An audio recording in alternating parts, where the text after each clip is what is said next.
मेरे प्यारे छात्रों, सृजन क्लासेस के इस वीडियो लेक्चर में आप सभी का बहुत बहुत स्वागत है। आज हम लोग सारणिक से संबंधित कुछ सवाल पर डिस्कस करेंगे। इससे पहले हम लोग सारणिक के जो भी प्रॉपर्टीज होते हैं उसके बारे में हमने डिस्कस किया था और साथ ही साथ सारणिक का मान कैसे प्राप्त किया जाता है उससे संबंधित सवाल पर भी हमने डिस्कस किया था। तो कुछ सवाल पर आज चलते हैं। उसके बाद आज मुख्य रूप से सवाल हम लोग पढ़ेंगे सारणिक के प्रॉपर्टीज पर आधारित, सारणिक के गुण पर आधारित। ठीक है, तो चलिए चलते हैं पहला सवाल पर।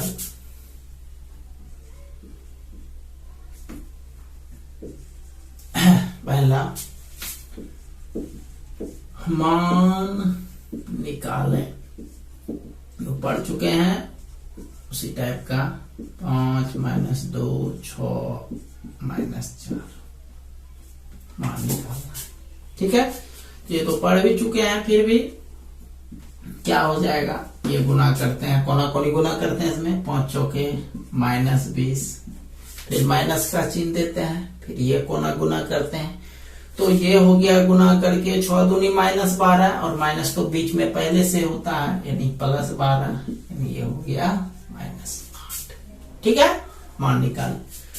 क्वेश्चन नंबर दूसरा, अब एक 3 ऑर्डर का लेते हैं। 5 - 2 4 - 7 - 6 8 4 2 3। इसका मान जैसे निकालना है तो मान कितने तरीके से निकाल सकते हैं? 6 तरीके से, 3 पंक्ति के सापेक्ष और 3 स्तंभ के सापेक्ष। एक स्टूडेंट ने कमेंट किया था कि उसको जो है पंक्ति और स्तंभ समझने में बहुत थोड़ा प्रॉब्लम होता है, कंफ्यूज हो जाते हैं। सीधा सीधी आप याद रखिएगा। उसमें आप लोग यदि जूनियर क्लास में आप लोगों को ध्यान होगा, क्वेश्चन दिया रहता था कि इसका जवाब 5 पंक्तियों में दें।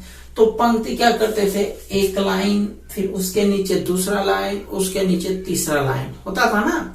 तो इस सीधा में जो होता है, इस सीधा में जो मान होता है वो पंक्ति होता है। ये पंक्ति, दूसरा पंक्ति, तीसरा पंक्ति। ठीक है, पंक्ति मतलब स्लीपिंग वे। और स्तंभ,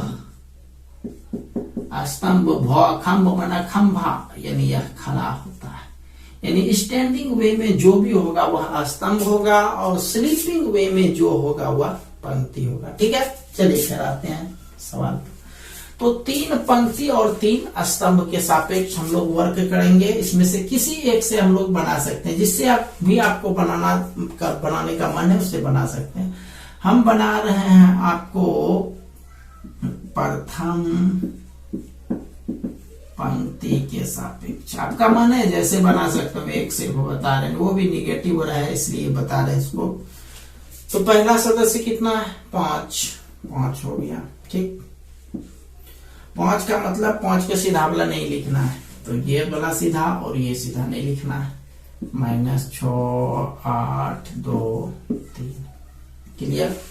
फिर 7 लेते हैं, 7 का चिन्ह माइनस है और यहाँ का चिन्ह एक पहले से माइनस होता है, तो माइनस माइनस प्लस हो गया, तो +7 लिखेंगे। और 7 लिखने का मतलब 7 के सीधा वाला नहीं लिखना है, सीधा वाला ये 5 4 नहीं लिखना है, ये इधर नहीं लिखना है, तो लिखेंगे -2 4 2 3, -2 4 2 3।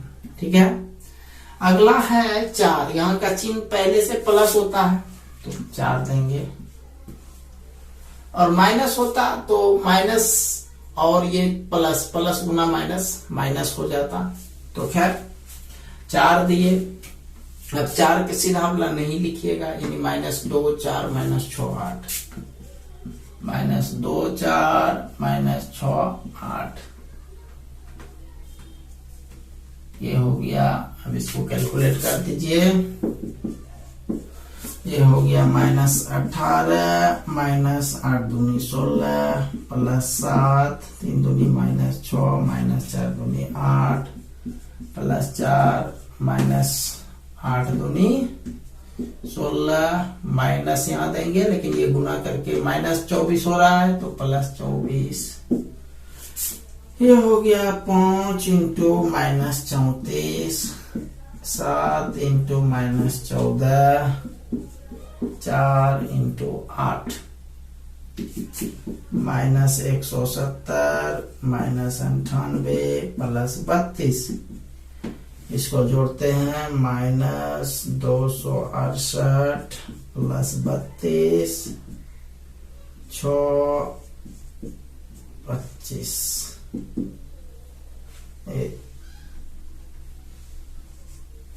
ठीक है, -236 हो गया। ये हो गया इसका आंसर। हालांकि यह जो है हम लोग पहला क्लास में ही इस पर बहुत ज्यादा डिस्कस कर चुके हैं।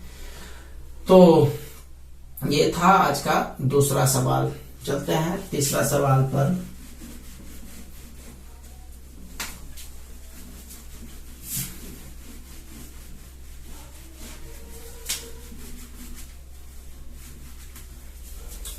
हल करें। हल करें का मतलब हुआ x का मान निकालना है।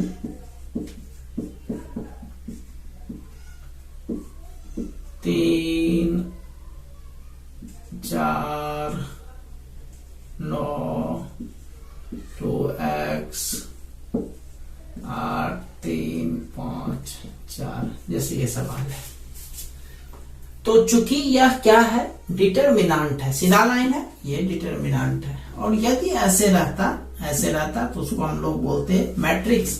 तो मैट्रिक्स में तुलना किया जाता है। तुलना का मतलब जो जहां है उसके सीधा वाला तुलना। जैसे 2x यहाँ पर नीचे है और उस साइड है, उसी तरह से नीचे और दूसरे साइड कितना है 4, तो 2x बराबर 4। यदि मैट्रिक्स रहता है तो तुलना करते हैं, और डिटरमिनेंट रहता है तो क्रॉस मल्टीप्लीकेशन करके वर्क करते हैं।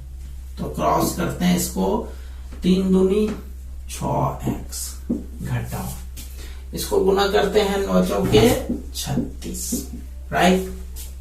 और दूसरे साइड 8 चौके 32, 5 तिया 15। ठीक है, ये हो गया 6x - 36, 32 में 15 गया, बचा 17। ठीक है, 6x बराबर 17 जोड़ 36, 6x हो गया 53, x बराबर 53/6। समझ में आया? तो यही है आपका x का वैल्यू। नेक्स्ट क्वेश्चन लिखिए।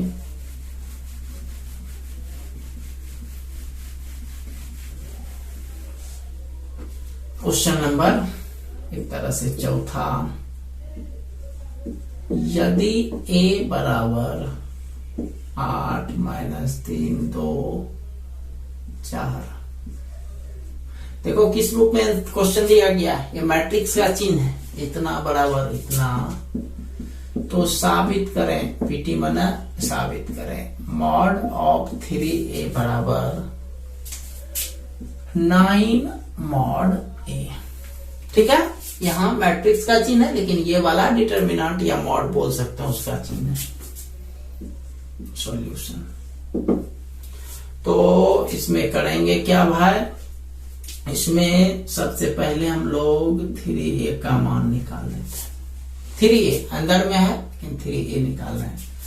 तो 3 का 3 लिखे और गुना, बीच में कुछ नहीं है तो गुना, a का मतलब a का मान 8 - 3 2 4। गुना कीजिए, 8 तिया 24, 3 तिया -9, 3 दूनी 6, 3 चौके 12। चलिए LHS से चलते हैं। LHS क्या लिखा हुआ है, mod of 3a। Mod of 3a, mod दिए 3a, 24 - 9 6 को नहीं गुना, ये हो गया 12 चौक 48, 24 4 28, 288 माइनस, ये गुना करके 9 चौके -54, माइनस प्लस 54, 8 4 12, 28 5 33 1 34, 342 हो गया LHS का मान। ठीक है, अब LHS के बाद RHS पर चलते हैं। RHS है 9 इंटू मॉड 3A। ठीक है, 9 का 9 लिखे मॉड। मान देखो 8 माइनस 3 2 4, 8 माइनस 3 2 4। ठीक है, ये हो गया 9, 8 चौके 32 माइनस 3 दूनी 6 माइनस 6 माइनस पहले से प्लस 6, 9 गुना 38, 8 9 72, 9 3 27, 7 34। देखो LHS भी 342, RHS भी 342, तो दोनों समान हो गया। LHS बराबर RHS, यही प्रूव करना था। ठीक है, तो ये था छोटा मोटा सवाल। अब चलते हैं हम लोग इस चैप्टर के प्रॉपर्टीज पर आधारित सवाल पर।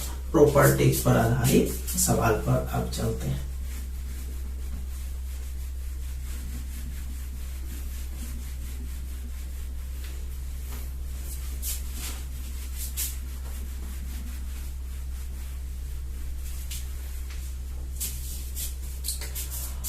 हाँ,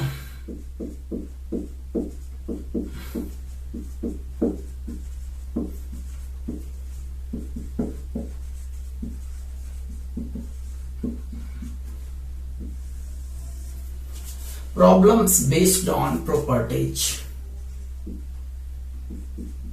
साबित करें, पीटी मना साबित करना, x plus A Y plus B Z plus C, x plus A Y plus B Z plus C, A B C x Y Z बराबर 0। शून्य साबित करना है। चलिए LHS से चलते हैं। पहला मेथड, फर्स्ट टाइम।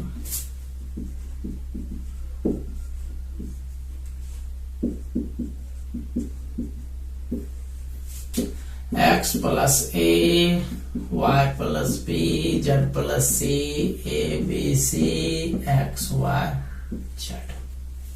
ठीक है, ये पहला मेथड से लेकर के हम लोग चल रहे हैं।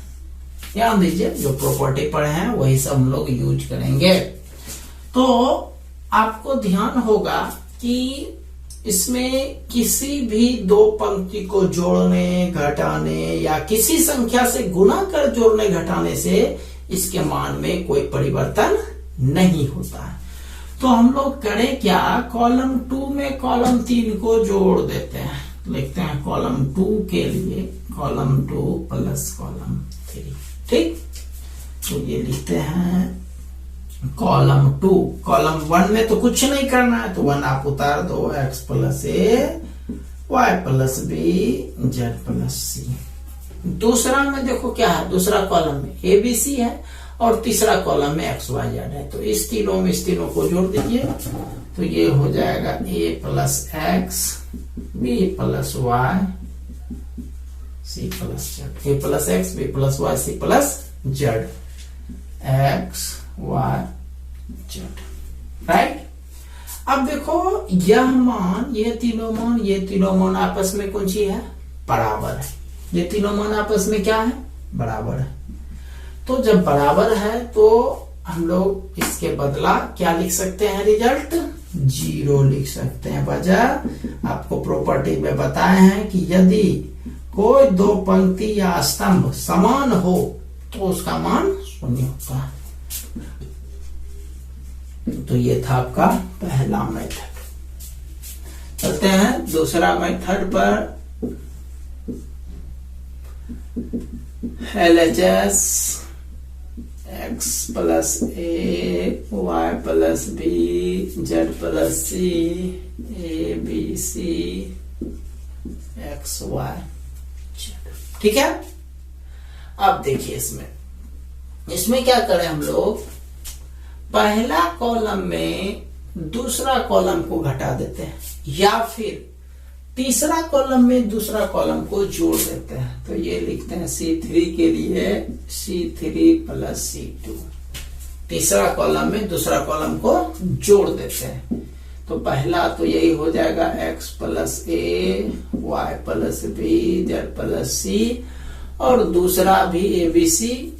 आपको बताया था ना कि जो भी जोड़ेंगे उसके पास कभी समाप्त वो चीज नहीं होता है। इन्हें कि यदि C2 जो है C3 में जुट गया तो C2 का वो चीज समाप्त हो गया। उसको आप ऐसे समझो कि जैसे आप जानते हैं कि विद्या वो धन है जो दूसरे को देने पर कभी भी घटता नहीं है, वह हमेशा बढ़ते रहता है। वही चीज मतलब ए बी सी जो है भले वह दूसरे के पास जुटेगा जाकर के, लेकिन इसके मान में कोई कमी नहीं होगा। यानी यह दूसरे को भी जितना देगा उतना उसके पास फिर भी मौजूद रहेगा। तो ये हम लोगों के यहाँ पर तीसरा कॉलम में एक्स वाई जेड है, यहाँ दूसरा कॉलम में बी सी है। तो एक्स वाई जेड में बी सी को जोड़ देंगे तो एक्स प्लस ए, वाई में संगत रूप से बी जुट गया और जेड में संगत रूप से सी जुट गया। इसका मान क्या हो जाएगा? 0 हो जाएगा। वजह क्या? कॉलम 1 और कॉलम 3 आपस में समान है। ये था दूसरा मेथड। ठीक है, तीसरा मेथड पर आते हैं। तीसरा मेथड LHS से पहले चलते हैं। x जोड़ a, y जोड़ b, z जोड़ c, a b c, x y z। क्या करते हैं? पहला कॉलम में दूसरा कॉलम को घटा देते हैं। C1 के लिए C1 घटाओ C2, ऐसा करते हैं। देखो क्या होगा, ये x प्लस ए, Y plus B, Z plus c है कॉलम 1 में, और इसमें ए बी सी है कॉलम 2 में। तो ए बी सी यदि इसका खत्म हो गया तो इसके पास क्या बचेगा? X Y Z. तो ये हो गया एक्स वाई जेड, और ये ए बी सी यहाँ पर लिखाएगा ही, भले इसमें घटाएंगे फिर भी ए बी सी लिखाएगा और एक्स वाई जेड लिखाएगा। मतलब परिवर्तन जो होना था सिर्फ पहले कॉलम में होना था। तो पहला कॉलम में आप एक्स प्लस ए, Y plus B, Z plus c देख रहे थे, तो इसमें जो है एक्स वाई जेड रह गया क्योंकि ए बी सी इसके साथ घट के खत्म हो गया। चलिए अब देखो, पहला और तीसरा 0, रिजल्ट 0, वजह कॉलम 1 बराबर कॉलम 3। ये था तीसरा मेथड। ठीक है, चलिए तीसरा के बाद चलते हैं चौथा मेथड पर, फोर्थ है हम।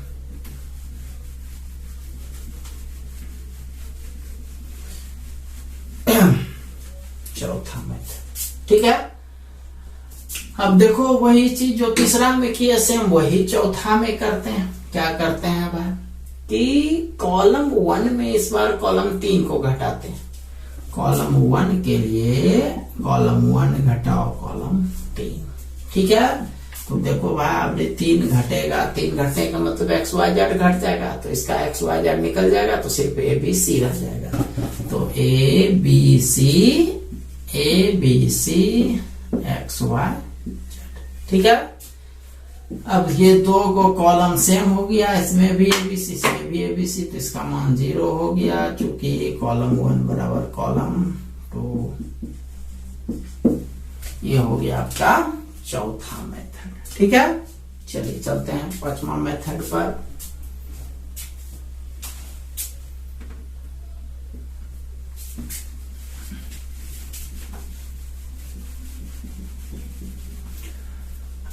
पांचवा मेथड नंबर 5।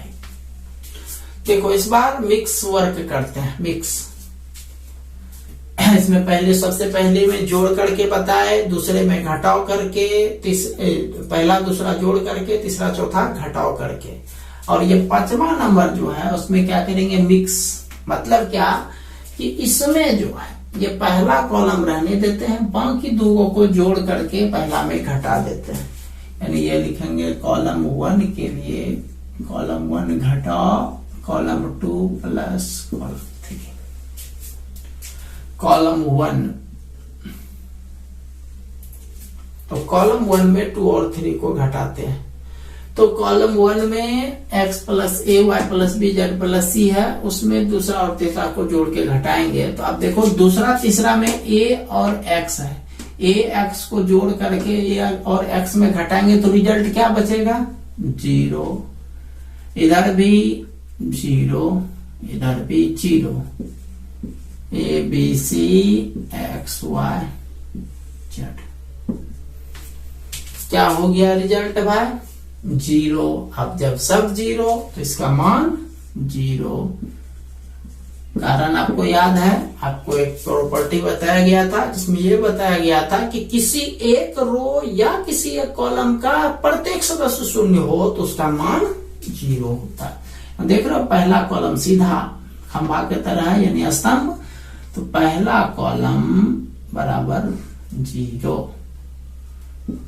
इस वजह से रिजल्ट हो जाएगा 0। चलिए, था 5वां मेथड। चलते हैं अब 6ठा मेथड पर।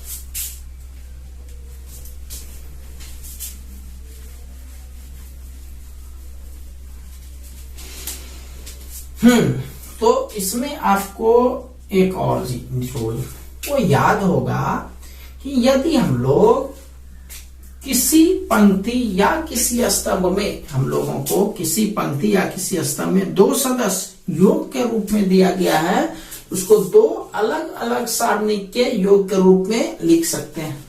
तो ये पहला सारणिक जोड़ ये रहा दूसरा सारणिक, ठीक है। तो देखो इसमें क्या करना है, A B C x Y Z, A B C x Y Z, ये उतार देना है। और जो जोड़ है, ये जोड़ देख रहे हो ना, इसमें एक्स वाई जेड और इसमें ए बी सी, ये डाल देना, ये ध्यान रखेंगे आप लोग। अब जिसमें देखिए पहला और तीसरा कॉलम समान है तो रिजल्ट 0, इसमें पहला और दूसरा कॉलम समान है तो रिजल्ट 0। चूंकि बजा देंगे कॉलम 1 बराबर कॉलम 3 ये पहला के लिए, एंड लास्ट के लिए कॉलम 2 बराबर कॉलम 3, सॉरी कॉलम 1 बराबर कॉलम 2। 0 जोड़ 0 0, ठीक है। तो ये था आपका 6 विधि द्वारा इसको कैसे प्रूव करना है। लिखिए इसको जल्दी से।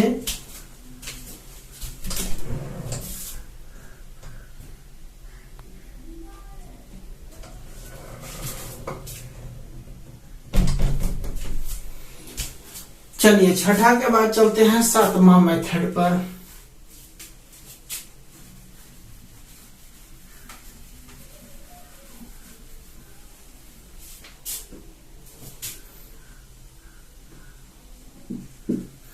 सातवां मेथड एलएचएस से। चलिए ये जो विधि है ये है विस्तार द्वारा। तो विस्तार कितना द्वारा होता है? 6 विधि द्वारा विस्तार करते हैं, 3 पंक्ति और 3 स्तंभ। तो यह 6 विधि में से आप किसी भी विधि से बना सकते हैं, लेकिन आपको यहाँ पर छबो विधि बनाना है। हम इसमें 2 विधि एक्सप्लेन करते हैं, 2 विधि। तो हम प्रथम पंक्ति के सापेक्ष बनाते हैं। पहले एलएचएस लिख दिए, सवाल लिख दिए, अब लिखेंगे प्रथम पंक्ति के सापेक्ष, ठीक है। देखो भाई प्रथम पंक्ति में क्या है, x प्लस ए और x। तो x प्लस ए लिखे, x प्लस ए लिखने का मतलब x प्लस ए के सीधावला मत लिखो, x प्लस ए के सीधावला ये और ये नहीं लिखना है। तो B C Y Z, B C Y Z, right. अब दूसरा पहला पंक्ति का दूसरा सदस्य ए और ए का चिन्ह निगेटिव होता है यहाँ का, तो यहाँ पर लिखेंगे माइनस ए। अब ए के सीधावला मान मत लिखो, मतलब ऊपर वाला नहीं लिखो, ये इसके सीधावला नीचे वाला नहीं लिखो। तो y plus B Z plus c, y plus B Z plus c Y z. चलिए आगे चलते हैं। अगला x है, x का चिन्ह प्लस होता है, प्लस x। x का मतलब x का सीधावला मत लिखो, वाई जेड नहीं लिखो, इधर से x प्लस ए और ए को मत लिखो। तो y plus B Z plus c, y plus B Z plus c, और ये बचता है बी सी, राइट। चलिए अब विस्तार करते हैं। एक्स प्लस ए कोना कोनी गुना, तो ये हो गया बी जेड माइनस सी वाई माइनस ए इंटू ये कोना कोनी गुना करते हैं, तो ये हो गया जेड को दोनों से गुना कीजिएगा, जेड इंटू इतना है तो ये हो गया Y Z plus B Z. अब इधर से माइनस दिए इसको गुना करते हैं तो वाई जेड माइनस वाई को जेड से किए सी, फिर वाई को सी से करेंगे तो सी, ठीक है, प्लस एक्स लिखे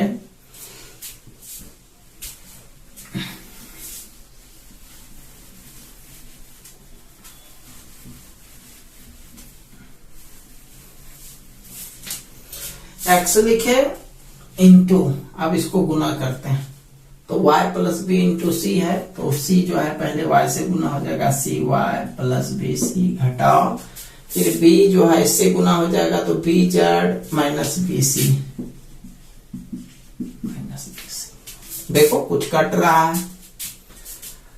y जेड कट गया, इसमें बी सी कट गया।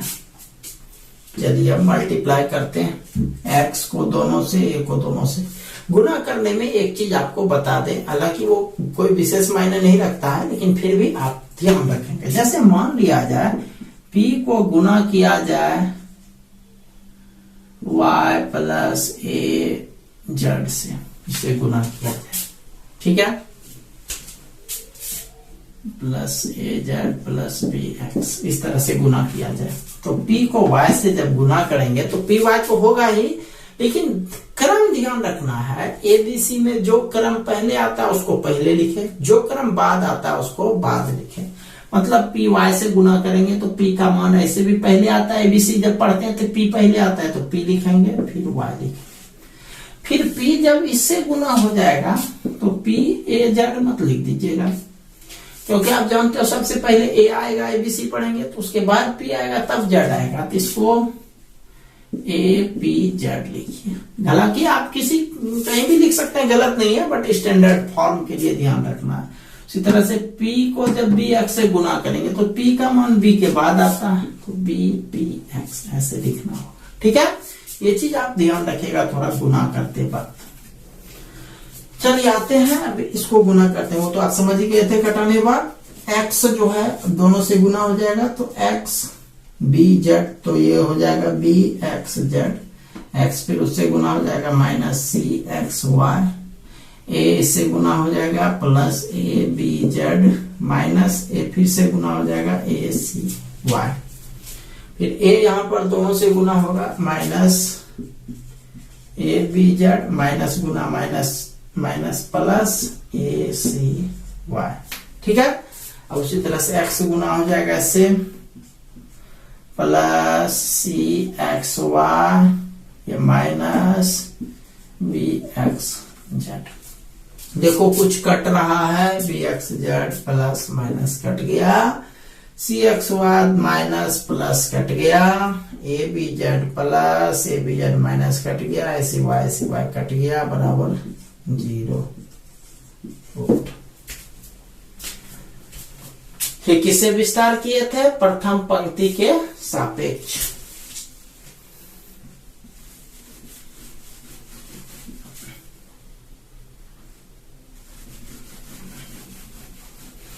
चलिए अब चलते हैं एक और लास्ट इसी को 8वां मेथड से। 8वां मेथड एलएचएस वही रहेगा, इस बार द्वितीय, बस एक सिर्फ बताऊंगा मैं, द्वितीय पंक्ति के सापेक्ष।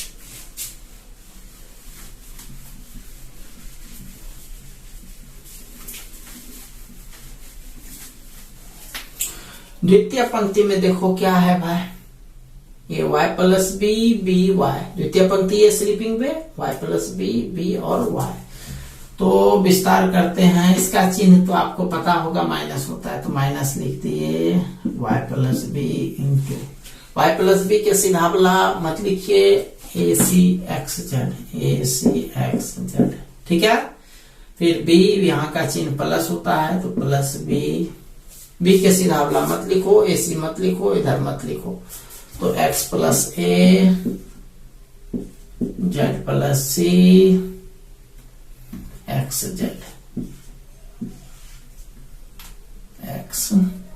जेड। अच्छा, अगला है वाई। वाई का चिन्ह माइनस होता है। वाई का मतलब वाई के सीधा अगला मत लिखो, एक्स जेड मत लिखो, ये मत लिखो। तो एक्स प्लस ए जेड प्लस सी, एक्स प्लस ए जेड प्लस सी, ए सी। ठीक है, चलो इसको वर्क करते हैं। माइनस वाई प्लस बी, कोना कोनी गुना कर दो, ए जेड माइनस सी एक्स प्लस बी लिखे, इसको गुना करते हैं, एक्स जेड प्लस ए जेड माइनस, माइनस के कारण दोनों का चिन्ह बदल जाएगा, एक्स जेड माइनस सी एक्स। चलो ठीक है, अब इस पर आते हैं, माइनस वाई, ये गुना करते हैं, सी एक्स प्लस ए सी, अब ए से ये गुना हो जाएगा, माइनस ए जेड माइनस ए सी। चलो देखो, जो जो कट रहा है उसको कटा दो भाई।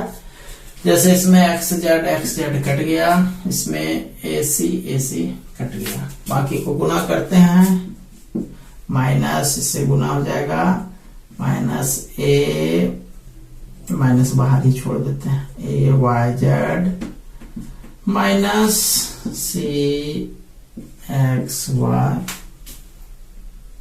माइनस सी एक्स वाई, फिर बी से plus A B Z minus B C x.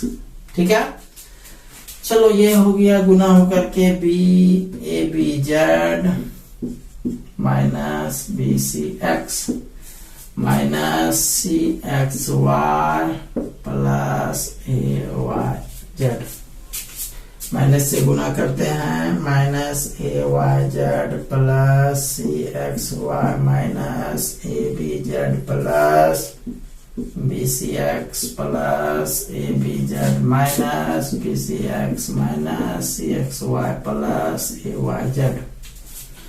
जो कट रहा है कटा दो, ए वाई जेड कट गया, सी एक्स वाई प्लस सी एक्स वाई माइनस कट गया, ए बी जेड कट गया, बी सी एक्स कट गया, सब कट गया, रिजल्ट 0 प्रूव्ड। समझ गया? तो ये आपका 8वां मेथड था। अब बाकी जो 4 इसका बचा वो आप समझ जाओ कि क्या क्या बचा। एक तृतीय पंक्ति बचा, फिर प्रथम स्तंभ, द्वितीय स्तंभ, तृतीय स्तंभ, 4 विधि आपको इसमें से और बच गया, उसको आप लोग खुद से पूरा कर लेंगे। ठीक है, बाकी जो बचा हम लिख देते हैं। लम्मा मेथड, ये आपको बनाना है तृतीय पंक्ति के सापेक्ष। 10वां मेथड प्रथम स्तंभ के सापेक्ष।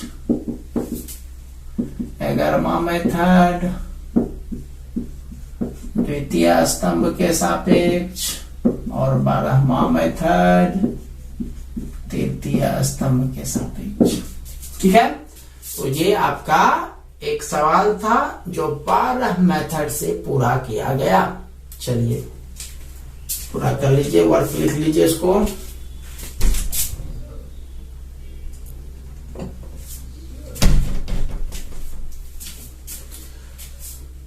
चलिए इसको मिटा रहे हैं।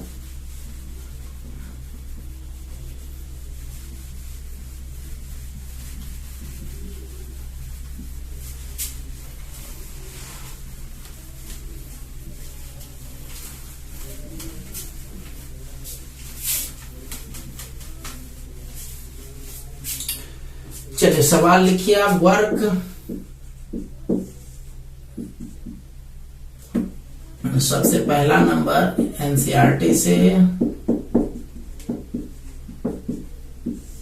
एनसीईआरटी से आपको बनाना है 4.1 का टोटल। 4.1 का टोटल। दूसरा क्वेश्चन मेरे तरफ से, साबित करें L + X M plus Y N plus Z x Y Z L M N बराबर 0। इसको आपको 12 विधि से बनाना है। ठीक है, दूसरा के पहला, दूसरा